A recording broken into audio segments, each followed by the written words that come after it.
Hello friends, आप सभी का स्वागत है इस यूट्यूब चैनल में। हमारी जो चल रही है क्लास 12th की फ़िज़िक्स की सीरीज़ चल रही है और ये चैप्टर नंबर फर्स्ट है और ये चैप्टर नंबर फर्स्ट की वीडियो नंबर 6 है, भाग नंबर 6 है। आज जो हमारा टॉपिक है वो है वैद्युत द्विध्रुव की अक्षीय स्थिति में किसी बिंदु पर वैद्युत क्षेत्र की तीव्रता ज्ञात करना। ठीक है, क्या टॉपिक है हमारा? वैद्युत द्विध्रुव की अक्षीय स्थिति में किसी बिंदु पर वैद्युत क्षेत्र की तीव्रता ज्ञात करना। और इस हेडिंग में से जो क्वेश्चंस आते हैं वो डायरेक्ट फॉर्मूला भी पूछ लिया जाता है 1 नंबर में, या इसका डेरिवेशन दिया जाता है, या फिर ऑब्जेक्टिव क्वेश्चन, या फिर न्यूमेरिकल जो है आते हैं। तो सबसे पहले समझते हैं कि हमें करना क्या है। ठीक है, सबसे पहले हम समझने की कोशिश करते हैं कि हमें आज पढ़ना क्या है। तो चलिए शुरू करते हैं।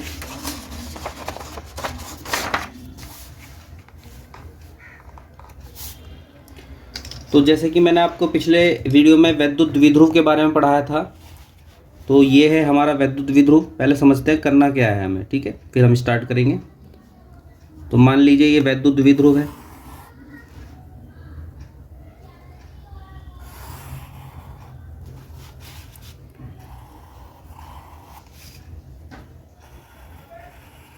ये है मान लिया माइनस क्यू चार्ज और ये है प्लस क्यू चार्ज। ठीक, क्योंकि वैद्युत द्विध्रुव में 2 आवेश होते हैं ना, एक प्लस क्यू और एक माइनस क्यू। और जैसे कि हेडिंग में क्या डाला हुआ है? अक्षीय स्थिति में, वैद्युत द्विध्रुव की अक्षीय स्थिति में। तो सोचिए कौन सी बताई थी अक्षीय स्थिति? मैंने आपको ये बताई थी जो कि इसके बीच में से बिल्कुल जा रही है। ठीक है, ये हो गई अक्षीय स्थिति। तो ये वैद्युत द्विध्रुव की अक्षीय स्थिति है। अब मान लीजिए अक्षीय स्थिति जो है, ये जो एक्सियल पोजीशन है, इस अक्षीय स्थिति में ये एक बिंदु है। ठीक है, ये एक बिंदु है P। इस बिंदु P पर हमें क्या करना है? वैद्युत क्षेत्र की तीव्रता ज्ञात करनी है। ठीक है, तो हमारा टॉपिक क्या है? हमारा टॉपिक है, ध्यान तो समझिए, कि किसी वैद्युत द्विध्रुव, कोई वैद्युत द्विध्रुव है, ठीक है, वैद्युत द्विध्रुव की अक्षीय स्थिति में, ध्यान रखिएगा कौन सी स्थिति है? अक्षीय स्थिति में। ठीक है, और किसकी है अक्षीय स्थिति? वैद्युत द्विध्रुव की अक्षीय स्थिति में। तो वैद्युत द्विध्रुव की अक्षीय स्थिति में किसी बिंदु पर क्या ज्ञात करना है हमें? वैद्युत क्षेत्र की तीव्रता। वैद्युत क्षेत्र की तीव्रता हमें ज्ञात करनी है। ठीक है, तो क्या करना है? वैद्युत द्विध्रुव, ये वैद्युत द्विध्रुव है हमारा, ये रहा वैद्युत द्विध्रुव। और वैद्युत द्विध्रुव की कौन सी स्थिति है? वैद्युत द्विध्रुव की है अक्षीय स्थिति। तो ये हो गई अक्षीय स्थिति। अक्षीय स्थिति में कोई बिंदु है हमारे पास, जैसे कि ये मान लिया बिंदु P है। इस बिंदु P पर हमें क्या करना है? इस बिंदु P पर हमें वैद्युत क्षेत्र की तीव्रता ज्ञात करनी है। तो समझ में आ गया बच्चों क्या करना है हमें वैद्युत क्षेत्र की तीव्रता ज्ञात करनी है। ये हमारा मेन उद्देश्य है कि हमें क्या ज्ञात करना है? वैद्युत क्षेत्र की तीव्रता ज्ञात करनी है। लेकिन हमें ये भी तो सोचना पड़ेगा कि वो वैद्युत क्षेत्र की तीव्रता हमें कहाँ ज्ञात करनी है। तो वैद्युत क्षेत्र की तीव्रता हमें ज्ञात करनी है अक्षीय स्थिति में, कोई बिंदु है। ठीक है, किसी बिंदु पर ज्ञात करनी है जो कि कहाँ स्थित है? अक्षीय स्थिति में है। किसकी अक्षीय स्थिति में है? तो वैद्युत द्विध्रुव की अक्षीय स्थिति में है। देखिए, फिजिक्स जब भी आप पढ़ रहे हैं तो फिजिक्स में सबसे महत्वपूर्ण चीज़ होती है डायग्राम। जो आप डायग्राम बनाएंगे वो डायग्राम एकदम साफ और स्पष्ट होना चाहिए। जितना डायग्राम आपका साफ और स्पष्ट होगा, नंबर आपके उतने ही बेहतर आएंगे। आप थ्योरी कितनी भी बढ़िया तरीके से लिख लीजिए, उसमें उतने नंबर नहीं मिल पाते हैं जितना कि आप डायग्राम के माध्यम से नंबर प्राप्त कर पाएंगे। तो जब भी ये एग्ज़ाम में डेरिवेशन आता है, सबसे पहले आप बेहतर एक अच्छा चित्र बनाएंगे, एकदम साफ स्पष्ट चित्र बनाएंगे। और चित्र किस तरीके से बनाएंगे? तो बिल्कुल जैसे मैं बताता हूँ आपको, उस तरीके से आप बनाते चलेंगे। ठीक है, जो आप डायग्राम बनाने वाले हैं वो सबसे महत्वपूर्ण चीज़ होती है एग्ज़ाम में नंबर लाने के लिए। एक द्विध्रुव बनाएंगे आप, वैद्युत द्विध्रुव, और एकदम साफ होना चाहिए, स्पष्ट एकदम, है ना। ये वैद्युत द्विध्रुव बना रहे हैं हम लोग।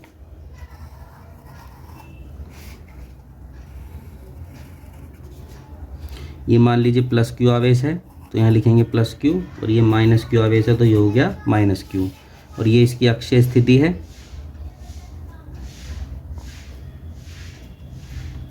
डेरिवेशन एकदम समझ में आ जाएगा, ये मेरी गारंटी। आप वीडियो को पूरा देखिए और ध्यान से समझिए, बिल्कुल 100% समझ में आएगा। ये वैद्युत द्विध्रुव हो गया और ये वैद्युत द्विध्रुव की अक्षीय स्थिति हो गई। ठीक है, तो क्या करना था हमें, इस अक्षीय स्थिति में एक बिंदु लेना है। मान लीजिए ये बिंदु हो गया हमारे पास बिंदु P।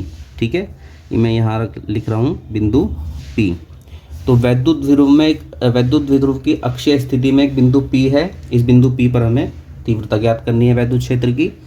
ये हो गया वैद्युत द्विध्रुव का सेंटर, केंद्र हो जाता है। वैद्युत द्विध्रुव का केंद्र हो गया O। ठीक है, क्या हो गया, ये वैद्युत द्विध्रुव का केंद्र हो जाता है O। जैसे कि मैंने आपको पिछले वीडियो में बताया था कि वैद्युत द्विध्रुव में जो दोनों आवेश होते हैं, एक -q और एक +q जो आवेश है, इन दोनों के बीच की जो डिस्टेंस है वो कितनी होती है, 2l। ठीक है बेटा, तो कितनी डिस्टेंस होती है, 2l। तो दोनों के बीच की दूरी चूंकि 2l है। ठीक, अब चूंकि बीच की दूरी 2l है, अब हम क्या करेंगे, उसे दो पार्ट्स में डिवाइड कर लेते हैं। 2l को दो पार्ट्स में डिवाइड करेंगे तो क्या बनेगा, l और l। ठीक है, क्या बनेगा, l और l। तो टोटल जो डिस्टेंस है वो तो यहाँ से लेके यहाँ तक कितनी है, 2l। लेकिन हम दो भाग में डिवाइड कर लेंगे तो ये हो गई आधी l और ये हो गई फिर दोबारा l। तो यहाँ से यहाँ तक की कितनी हो, यहाँ से लेके सेंटर तक की कितनी हो जाएगी, l। और फिर यहाँ से लेके सेंटर तक की कितनी, यहाँ सेंटर से लेके यहाँ तक की कितनी हो जाएगी, l। यानी 2l जो दूरी थी, उस 2l दूरी को -q से +q तक की दूरी को किस चीज़ से प्रदर्शित करते हैं, 2l से। और उस 2l दूरी को हमने क्या कर लिया है, दो पार्ट्स में डिवाइड कर लिया है। आधा यहाँ से लेके यहाँ तक सेंटर तक, और फिर सेंटर से लेके यहाँ तक। ठीक है, यानी कि यहाँ से लेके यहाँ तक l और फिर यहाँ से लेके यहाँ तक दोबारा से l। तो हमने जो टोटल 2l दूरी थी उसे हमने दो पार्ट्स में हमने उसे डिवाइड कर लिया है। ठीक है, तो अब मैं 2l की जगह क्या लिखूंगा, l और l लिखूंगा। ठीक है, l और l लिखते हैं हम। तो यहाँ से यहाँ तक, यहाँ से दिखाई दे रहा है, यहाँ से यहाँ तक l। ठीक है, तो यहाँ से यहाँ तक लिखते हैं l।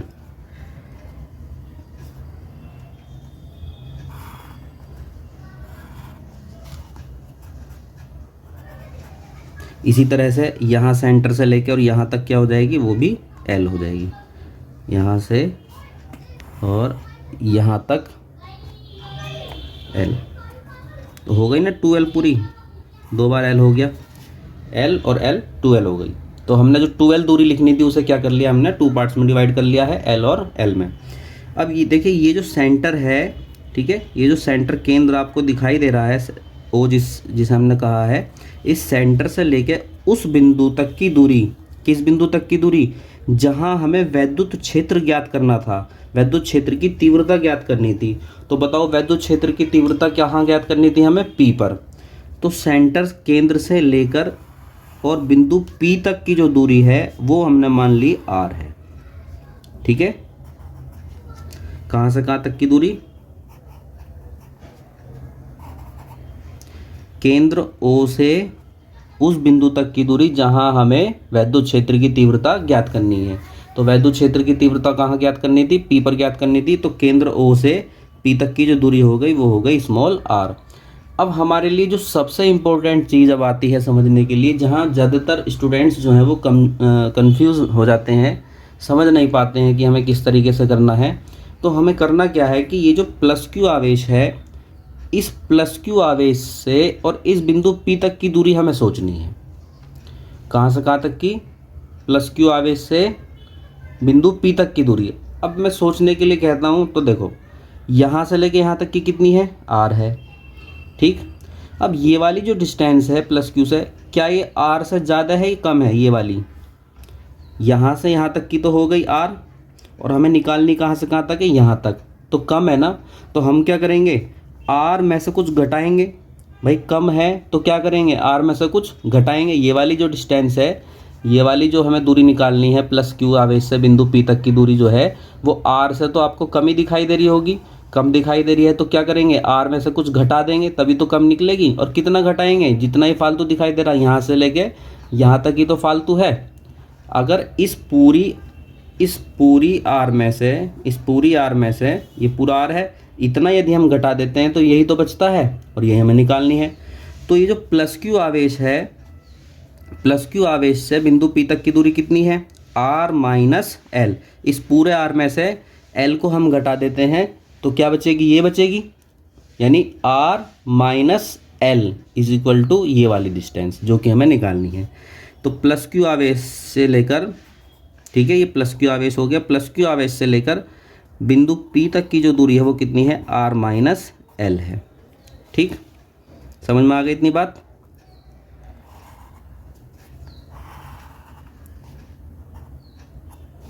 ये हो गई। और अब दूसरी जो हमें दूरी निकालनी है वो निकालनी है माइनस क्यू आवेश से P तक की दूरी। तो माइनस क्यू आवेश कहाँ है, ये है, और बिंदु P कहाँ है, ये है। तो भाई देखो यहाँ से यहाँ तक की थी R से तो ये ज़्यादा ही हो जाएगी, हमें तो इस बार यहाँ तक पहुँचना है। तो यहाँ तक पहुँचना है यानी कि R में आपको कुछ जोड़ना पड़ेगा तभी तो यहाँ पहुँचेंगे। और कितना जोड़ना पड़ेगा, ये वाला L जोड़ना पड़ेगा।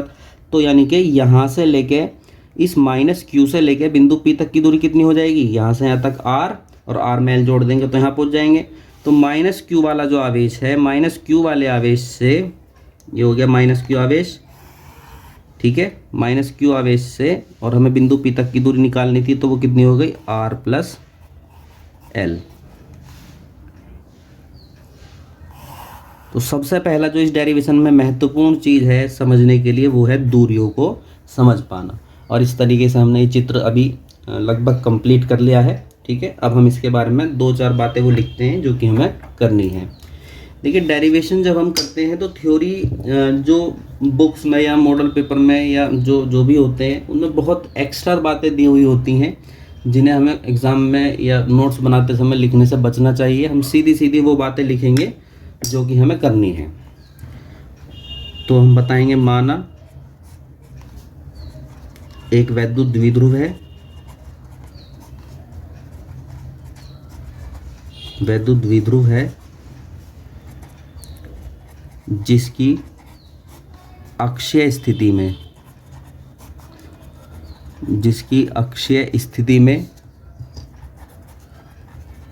एक बिंदु P है ना। अक्षीय स्थिति में ही तो था ना बिंदु P है।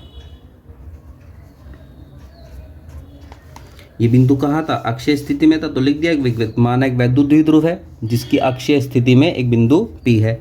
और क्या करना था हमें बिंदु P पर, इस बिंदु P पर हमें वैद्युत क्षेत्र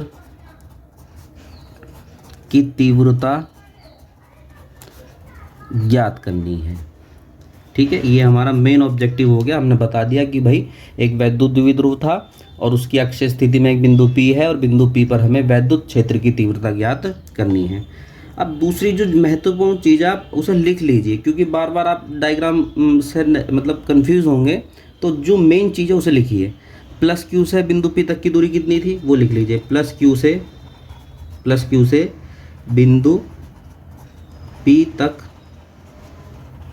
की दूरी कितनी थी, प्लस क्यू से ये वाली थी, यानी कि R माइनस एल, तथा ये जो माइनस क्यू है, माइनस क्यू आवेश से बिंदु P तक की दूरी कितनी थी, माइनस क्यू वाले से कितनी थी, ये थी R प्लस एल। ये चीज़ हमने लिख ली। ठीक है, अब हम करते हैं डेरिवेशन शुरू। तो भाई हमें करना क्या है, बिंदु P पर वैद्युत क्षेत्र की तीव्रता ज्ञात करनी है। अब सबसे पहली बात है कि वैद्युत क्षेत्र यहाँ उत्पन्न कौन कर रहा है। भाई तीव्रता तो तभी ज्ञात करने देंगे ना जब हम ये समझ पाएंगे कि वैद्युत क्षेत्र कौन उत्पन्न कर रहा है। तो वैद्युत क्षेत्र उत्पन्न कर रहा है ये वाला आवेश और ये वाला आवेश, यानी कि वैद्युत द्विध्रुव में जो दोनों आवेश हैं, ये प्लस क्यू वाला आवेश ये भी यहाँ वैद्युत क्षेत्र उत्पन्न कर रहा है, और ये जो माइनस क्यू वाला आवेश है ये भी यहाँ वैद्युत क्षेत्र उत्पन्न कर रहा है। यानी कि दोनों ही आवेश, प्लस क्यू वाला आवेश भी और माइनस क्यू वाला आवेश भी, दोनों ही आवेश इस बिंदु P पर वैद्युत क्षेत्र उत्पन्न कर रहे हैं। तो हम क्या करेंगे, हम ये करेंगे कि पहले ये निकालेंगे कि इस वाले आवेश ने यहाँ कितना वैद्युत क्षेत्र उत्पन्न करा या कितनी वैद्युत क्षेत्र की तीव्रता उत्पन्न करी। फिर ये निकालेंगे कि इस वाले आवेश ने यहाँ पर कितनी वैद्युत क्षेत्र की तीव्रता उत्पन्न करी, यानी हम एक एक करके दोनों ने कितनी तीव्रताएं उत्पन्न करी हैं ये ज्ञात करेंगे। तो सबसे पहले हम निकालते हैं इस वाले के कारण, ठीक है। तो प्लस क्यू आवेश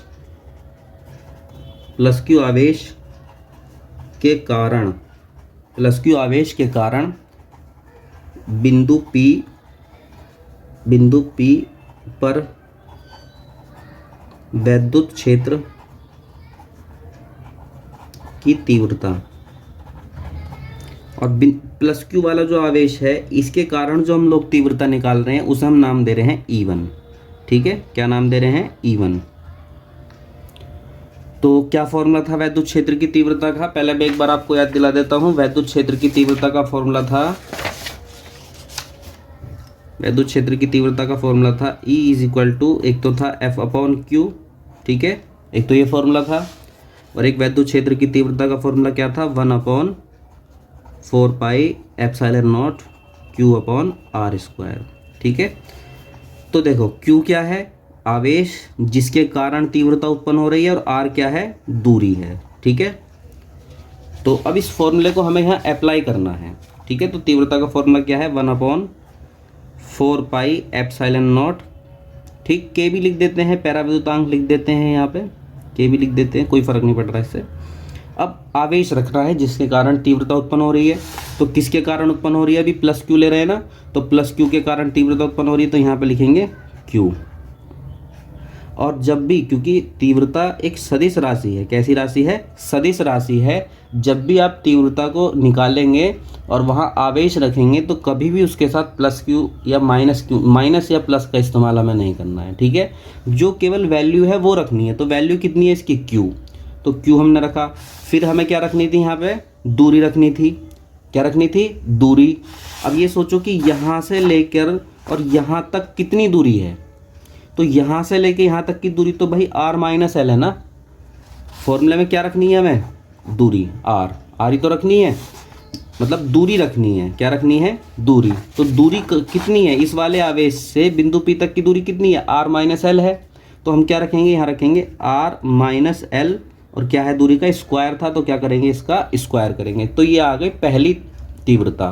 कौन से वाले आवेश के कारण आई है ये तीव्रता? प्लस क्यू आवेश के कारण तीव्रता आई है। अब हम इसकी देख लेते हैं दिशा भी क्या होगी, क्योंकि तीव्रता कैसी राशि है? सदिश राशि है। तो चूंकि सदिश राशि है तो दिशा तो हमें जरूर निकालनी पड़ेगी। तो यहाँ दिशा निकालने के लिए हम ये सोचते हैं कि यहाँ एक पॉजिटिव चार्ज रखा है, ठीक है। क्या सोच रहे हैं? कि यहाँ एक पॉजिटिव चार्ज रखा है। तो ये है प्लस आवेश, और यहाँ भी पॉजिटिव हमने मान लिया है। तो पॉजिटिव और पॉजिटिव के बीच में कैसा बल लगेगा? भाई देखो, ये तो प्लस है ना, इसी के कारण तो तीव्रता निकाल रहे हैं हम लोग। तो ये तो प्लस है, और यहाँ हमने एक पॉजिटिव सोच लिया है। तो पॉजिटिव और पॉजिटिव के बीच में कैसा बल लगेगा? प्रतिकर्षण का, रिपल्सन फोर्स लगेगा। यानी कि ये वाला जो पॉजिटिव आवेश है यहाँ रखे हुए पॉजिटिव आवेश को दूर भगाएगा, ठीक है। क्या करेगा? दूर भगाएगा। तो चूंकि दूर भगा रहा है, प्रतिकर्षण का बल लगा रहा है, ऐसे दूर भगाएगा ना। तो ये आ गई पहली तीव्रता की दिशा। ये आ गई पहली तीव्रता की दिशा, जिसका नाम है E1, ठीक है। समझ में आ गया? ये है पहली तीव्रता, जिसका नाम है पहली तीव्रता E1, और इसकी दिशा क्या है? इस तरीके से, ठीक। कोई दिक्कत मेरे हिसाब से नहीं होनी चाहिए। पूरी कोशिश के साथ हम लोग समझा रहे हैं, समझ में उम्मीद करता हूँ आ रहा होगा। यहाँ पॉजिटिव चार्ज है ही, यहाँ हमने एक पॉजिटिव चार्ज क्यों मान लिया है? क्यों माना है हमने यहाँ पे पॉजिटिव चार्ज? क्योंकि भाई हमें तीव्रता की दिशा निकालनी है। ये मत सोचिए कि कहाँ है पॉजिटिव चार्ज, क्यों मान रहे हैं। मान इसलिए रहे हैं क्योंकि हमें क्या निकालना है? तीव्रता की दिशा निकालनी है। तो यहाँ भी पॉजिटिव और यहाँ भी पॉजिटिव, पॉजिटिव के बीच में बल लगेगा प्रतिकर्षण का, यानी ये वाला इसे क्या करेगा? दूर भगाएगा, और यानी कि इस तरह से पॉजिटिव चार्ज भागेगा। तो ये हो गई हमारी पहली तीव्रता की दिशा E1। अब हम निकालते हैं दूसरे वाले, इस वाले आवेश के कारण यहाँ कितनी तीव्रता उत्पन्न हो रही है, ठीक है।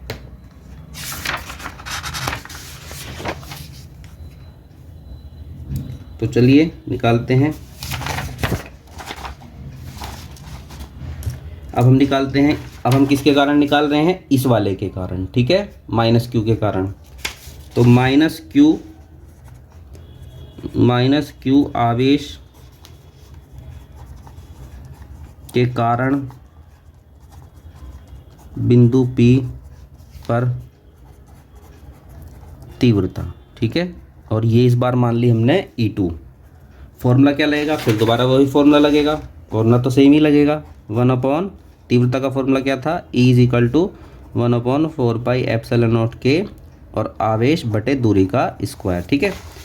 तो फॉर्मूला लगाते हैं 1/4πε0K। अब किसके कारण निकाल रहे हो तीव्रता, इस वाले के कारण निकाल रहे हो ना, तो इसका मान कितना है Q, तो हम यहाँ रखेंगे Q बटे दूरी का स्क्वायर। अब देखो यहाँ से लेकर यहाँ तक की दूरी कितनी है, R+L, तो हम क्या रखेंगे दूरी R+L और क्या करेंगे इसका स्क्वायर। अब यहाँ भी दिशा के बारे में सोचते हैं कि दिशा क्या रहेगी, ठीक है। तो देखो ये कैसा आवेश है, माइनस आवेश है, और यहाँ कैसा माना हुआ है हम लोगों ने, तो यहाँ माना हुआ हमने पॉजिटिव चार्ज माना हुआ ना यहाँ पे, तो ये है माइनस और ये है पॉजिटिव। तो ये जो माइनस का आवेश है, इस पॉजिटिव आवेश पर कैसा बल लगाएगा, आकर्षण का, अपनी ओर खींचेगा, तो अपनी ओर खींचेगा, तो इस तरह से चल रहा है। तो ये हो गई हमारी तीव्रता की दिशा, दूसरी वाली तीव्रता की दिशा। तो ये बनाता हूँ सेकंड तीव्रता की दिशा, ये हो गई E2, दूसरी तीव्रता की दिशा, ठीक है। तो ये आ गई हमारी सेकंड तीव्रता। तो अब ये मुझे बताइए कि बिंदु P पर कितनी तीव्रताएं उत्पन्न हो रही हैं, दो तीव्रताएं उत्पन्न हो रही हैं, दो वैद्युत क्षेत्र उत्पन्न हो रहे हैं, एक प्लस Q वाले के कारण जो कि E1 है, एक माइनस Q के कारण जो कि E2 है, ठीक है। लेकिन तीव्रता कैसी राशि है, एक सदिश राशि है, इसकी केवल एक ही मान संभव है। तो हमें क्या करना पड़ेगा, हमें इस E1 और E2 का नेट मान निकालना पड़ेगा। क्या करना पड़ेगा, नेट मान निकालना पड़ेगा। अब बहुत ध्यान से सुनिएगा, E1 और E2 की नेट वैल्यू निकालनी है, क्योंकि भाई बिंदु तो एक ही है ना, एक बिंदु पर एक ही क्षेत्र उत्पन्न हो सकता है, लेकिन यहाँ कितने उत्पन्न हो रहे हैं, दो, तो उन दो का हमें एक बनाना है, यानी इनका नेट मान निकालना है। और नेट मान निकालने के लिए हम देखते हैं दिशा, क्योंकि तीव्रता कैसी राशि है, सदिश राशि है। सदिश राशियों का जब भी आपको नेट मान निकालना होता है तो वहाँ देखनी होती है हमें दिशा, वैद्युत क्षेत्र की दिशाएं क्या है, तो दिशाएं हैं अपोजिट, E1 इस दिशा में है और E2 इस दिशा में है। तो चूंकि अपोजिट दिशा है इसलिए इनका नेट मान निकालेंगे हम लोग घटाकर। अगर ये दोनों सेम डायरेक्शन में होती, एक समान दिशा में होती, सपोज कीजिए E1 भी इस तरीके से होता और E2 भी इसी तरीके से होता, तब ये डायरेक्शन सेम हो जाती, तब हम इन्हें जोड़ देते। लेकिन E1 है इस दिशा में और E2 है इस दिशा में, तो इसलिए हमें क्या करना पड़ेगा, अपोजिट है ना, दोनों कैसी हैं, ये अपोजिट है, तो इनका नेट मान निकालने के लिए हमें घटाना पड़ेगा। इतनी बात क्लियर है। घटाना क्यों पड़ रहा है नेट मान निकालने के लिए, क्योंकि दोनों की डायरेक्शन जो हैं, दिशाएं क्या हैं, दोनों की अपोजिट हैं। अपोजिट होने के कारण हमें घटाना पड़ेगा। अब घटा रहे हैं तो हम ये सोचेंगे कि भाई E2 में से E1 घटाएं या E1 में से E2 घटाएं, तो जिसका ज़्यादा मान है उसमें से कम वाला घटा देंगे। अब हमें केवल ये सोचना है कि ज़्यादा किसका मान है, E1 बड़ा है या E2 बड़ा है। तो भाई आप सोचो, E1 अधिक मान होगा या E2 होगा। मैं कोशिश करता हूँ समझाने की। E1 का फॉर्मूला क्या बना है, E1 का फॉर्मूला बना है 1/4πε0K Q/R+L का होल स्क्वायर। और E2 का मान क्या बना है, इसमें माइनस है ना, 1/4πε0K Q/R+L का होल स्क्वायर। तो E1 का मान जो था वो मैंने लिख दिया, तो E1 का मान था ये, ठीक है, ये रहा E1 1/4πε0Q/R-L का होल स्क्वायर, ये रखा। और E2 का मान क्या था, E2 का मान था ये लग। अब देखो ये तो दोनों में सेम है, ये भी सेम है ना। यहाँ से देखते हैं, ये है कम दूरी, R-L कम है, अगर यहाँ कम है तो ये मान बड़ा होगा, भाई अपोजिट है ना, यहाँ कम तो यहाँ ज़्यादा है, और यहाँ ज़्यादा है तो यहाँ कम। तो चूंकि यहाँ ज़्यादा है तो E2 हो गया कम, यहाँ कम है तो E1 हो गया ज़्यादा है। तो हमें क्या पता चला कि E1 का जो मान है वो बड़ा है E2 से, ठीक है, क्लियर है। अब हम यही बात लिखेंगे, चूंकि E1 व E2 की दिशाएं विपरीत हैं, E1 व E2 की दिशाएं कैसी हैं, विपरीत हैं, इसलिए बिंदु P पर नेट तीव्रता हम लोग निकाल रहे हैं E। और कैसे निकालेंगे, घटाकर या जोड़कर? घटाकर निकालेंगे क्योंकि अपोजिट है। अब किस में से घटाएंगे, बड़े में से छोटा घटाएंगे। तो बड़ा कौन है, E1 है बड़ा, ठीक है, क्योंकि E1 में नीचे यहाँ मान कम है ना, अगर यहाँ मान कम है तो ये क्या होगा, ज़्यादा होगा। तो E1 में से E2 घटाएंगे, तो E1 माइनस E2 हम लोग घटा रहे हैं। और उसका कारण लिख देते हैं, चूँकि E1 is greater than E2, की E1 का मान ज़्यादा है, इसलिए हम लोग E1 में से E2 घटा रहे हैं। तो अब हमारा हो गया यहाँ पे स्टार्ट एक क्वेश्चन की तरह। E1 का मान क्या था, E1 का मान था 1/, ये रहा E1 का मान। E1 का मान है 1/4πε0 के Q/R माइनस L का होल स्क्वायर। इसमें से हमें क्या घटाना है, E2 1/4πε0 के Q/R प्लस L का होल स्क्वायर। E1 का जो मान है यहाँ रखिए, E2 का मान है रखिए, घटाई। तो इसमें से देखिए 1/4πε0 के यहाँ भी है और यहाँ भी है, Q यहाँ भी है, यहाँ भी है, कॉमन आ जाएगा। तो 1/4πε0 के और Q कॉमन आ जाता है, ठीक है। तो अब कि यहाँ क्या बचेगा, देखो ये सब चीज़ कॉमन आ गई, तो यहाँ क्या बचेगा, 1 बचेगा, ऊपर 1। भाई देखो ये भी कॉमन आ गया और ये भी कॉमन आ गया, तो क्या बचा ऊपर 1 और नीचे क्या बचा, R माइनस L का होल स्क्वायर, फिर माइनस ये सब चीज़ कॉमन आ गई, तो ऊपर क्या बचा 1, तो R प्लस L का होल स्क्वायर। 1/4πε0 के Q एलसीएम लेते हैं, R माइनस L का होल स्क्वायर इंटू इधर लेंगे R प्लस L का होल स्क्वायर। एलसीएम लेना आता ही होगा, आप सभी 12th क्लास में है तो एलसीएम लेना सीख ही चुके होंगे। दोनों को एक साथ मल्टीप्लाई कर दिया, इसे भी और इसे भी। अब इससे ये कैंसिल हो गया, तो ये बचा, यहाँ लिखेंगे, तो R प्लस L का होल स्क्वायर ऊपर, इसमें इससे ये कैंसिल हो गया, तो क्या बचा, ये यहाँ लिखेंगे R माइनस L का होल स्क्वायर। 1/4πε0 के Q,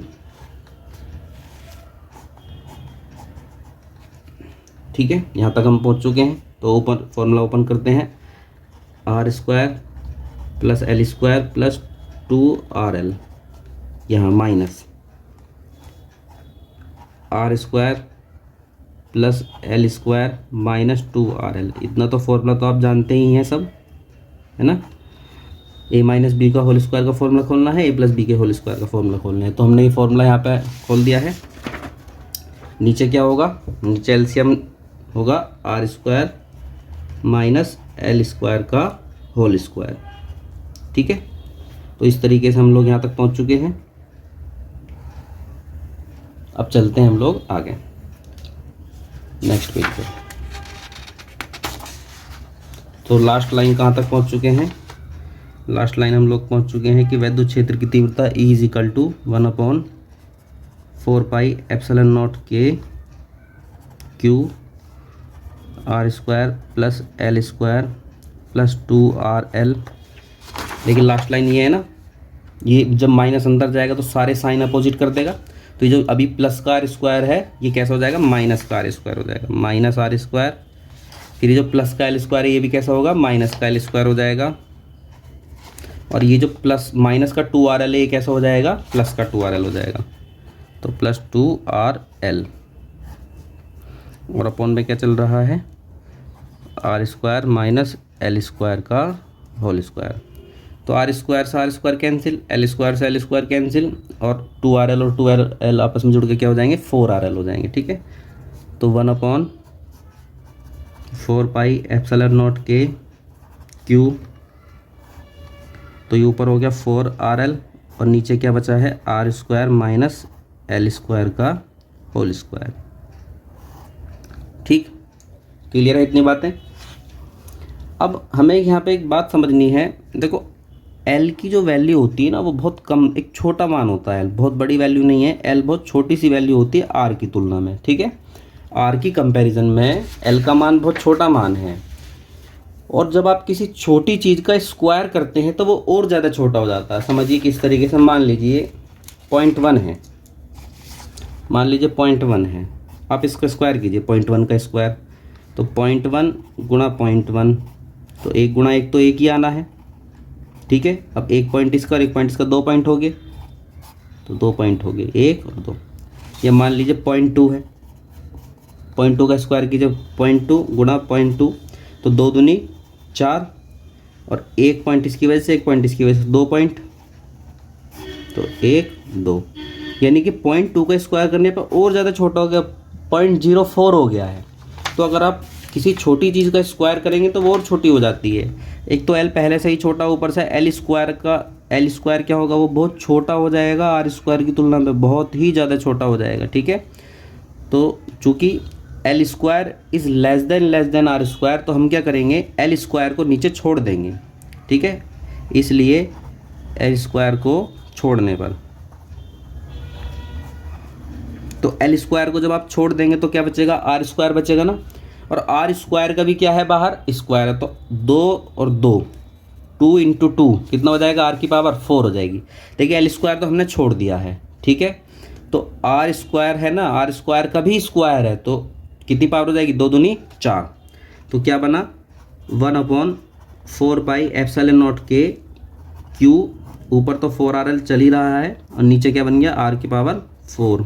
अब एक आर से एक आर कैंसिल हो जाएगा, 1/4 पाई एप्सिलॉन नॉट के क्यू, क्या बचेगा यहाँ पे, 4L भाई, आर से आर कैंसिल हो जाएगा, तो और नीचे क्या बचेगा, आर की क्यूब। अब ये जो 4RL है, इस 4RL को हम क्या कर रहे हैं, इस 4RL को ऐसे लिख ले रहे हैं हम लोग, 2L इंटू 2, सॉरी 4RL के अलावा 4L को हमने कैसे लिखा, 2L इंटू 2, भाई हो गया ना, 2 दूनी 4। अब हम जानते हैं, और नीचे क्या चल रहा है, आर की क्यूब। अब हम जानते हैं ये जो Q इंटू 2L है ना, ये जो Q इंटू 2L है, ये क्या है, वैद्युत द्विध्रुव आघूर्ण है। ध्यान कीजिए, पिछले वीडियो में मैंने बताया था कि Q इंटू 2L किसके बराबर होता है, वैद्युत द्विध्रुव आघूर्ण के। और यहाँ क्या बच रहा है, 2, तो क्या आ जाएगा, 1/4 पाई एप्सिलॉन नॉट के, ठीक है, 1/4 पाई एप्सिलॉन नॉट के। और ये क्या बन गया है, ये बन गया है P, वैद्युत द्विध्रुव आघूर्ण। और यहाँ क्या बच रहा है, 2, तो क्या बन गया, 2P अपॉन आर की क्यूब। तो ये हो चुका है हमारा वैद्युत क्षेत्र की तीव्रता का फॉर्मूला। कहाँ, अक्षीय स्थिति में किसी बिंदु पर। उम्मीद करता हूँ आपको ये डेरिवेशन समझ में आया होगा। यदि आपको कोई दिक्कत महसूस होती है तो आप मुझे कमेंट बॉक्स में बताइएगा ज़रूर, ताकि मुझे पता चल सके कि कहाँ समस्याएं हो रही हैं। अब देखिए, एक चीज़ और हमें समझनी है। पूरा डायग्राम हमने कर लिया है, डायग्राम बहुत बेहतर तरीके से हमने आपको बनाना बताया, ठीक है, डेरिवेशन हमने कर लिया है। अब एक बात मुझे बताइए कि वैद्युत द्विध्रुव आघूर्ण जो मैंने आपको पिछली वीडियो में समझाया था, ठीक है, समझ रहे हैं क्या कह रहा हूँ मैं, वैद्युत द्विध्रुव आघूर्ण। ये जो वैद्युत द्विध्रुव आघूर्ण था, इसकी दिशा मैंने बताई थी कि वैद्युत द्विध्रुव आघूर्ण की दिशा क्या होती है, माइनस से प्लस की ओर। याद आ रहा है, वैद्युत द्विध्रुव आघूर्ण की दिशा मैंने बताई थी माइनस से प्लस की ओर। तो अगर वैद्युत द्विध्रुव आघूर्ण की दिशा मैं यहाँ पे बनाता हूँ, तो वैद्युत द्विध्रुव आघूर्ण की दिशा क्या होगी, माइनस से प्लस की ओर, यानी कि ये, ठीक है, ये दिशा किसकी आ गई है, वैद्युत द्विध्रुव आघूर्ण की आई है। और वैद्युत क्षेत्र की तीव्रता की दिशा क्या है, यहाँ बची है, तो कौन ज़्यादा था, E1 ज़्यादा था ना, आपको मैंने डेरिवेशन में समझाया अभी, कौन ज़्यादा था यहाँ पे, E1 की वैल्यू ज़्यादा थी, E1 की वैल्यू ज़्यादा थी। मैंने यहाँ भी लिखा था, कहीं लिखा था, डेरिवेशन में लिखा था कहीं, हाँ ये लिखा था मैंने, E1 की दिशा, E1 की वैल्यू ज़्यादा है। तो चूंकि E1 की ज़्यादा है तो नेट मान किस दिशा में बचेगा, E1 की दिशा में बचेगा। तो नेट जो तीव्रता उत्पन्न हुई है, नेट तीव्रता यहाँ E1 की दिशा में उत्पन्न होगी, ठीक है, कहाँ उत्पन्न होगी, E1 की दिशा में उत्पन्न होगी। तो अब मुझे ये बताइए कि जो वैद्युत द्विध्रुव आघूर्ण की दिशा है और जो वैद्युत क्षेत्र की तीव्रता की दिशा है, क्या दोनों दिशाएं सेम नज़र आ रही हैं, बिल्कुल सेम है ना। तो यहाँ हम ये भी लिखेंगे कि यह वैद्युत क्षेत्र की तीव्रता, यह वैद्युत क्षेत्र, यहाँ लिख देते हैं, यहाँ वैद्युत क्षेत्र की दिशा वैद्युत द्विध्रुव आघूर्ण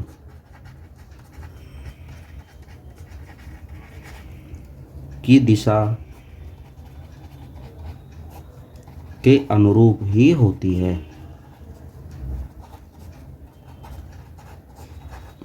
ठीक है, दोनों की डायरेक्शंस हम लोग बता सकते हैं कि यहाँ जो वैद्युत क्षेत्र उत्पन्न हुआ है, अक्षीय स्थिति में जो वैद्युत क्षेत्र उत्पन्न हुआ है नेट रूप में, उसकी दिशा और वैद्युत द्विध्रुव आघूर्ण की दिशा क्या होगी, दोनों एक दूसरे के जैसे ही है, सेम डायरेक्शन में।